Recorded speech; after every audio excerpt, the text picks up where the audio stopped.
Tanınmış təhsil eksperti Kamran Əsədov və tarix müəllimi Gündüz Abbasov məhkəmə qarşısına çıxarılıb.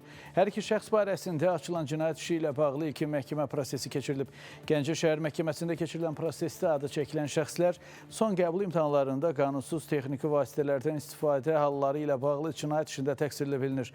Hakim Elçin Məmmədovun sədrliyi ilə keçirilən məhkəmə prosesində adı çəkilən şəxslərə hüquqi öhdəlikləri izah edilib. Məhkəmənin baxış iclası təxminən 1 saat davam edib. Növbəti məhkəmə prosesi dekabrın 15-nə təyin olunub.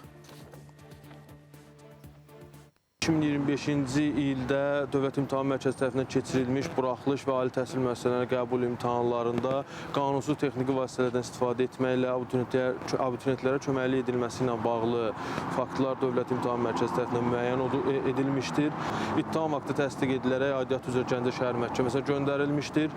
Bugün Gəncə şəhər məhkəməsində hazırki iş üzrə məhkəmənin hazırlıq iclası keçirildi. Baxış iclası 19 dekabr saat 15:00 təyin olunmuşdur.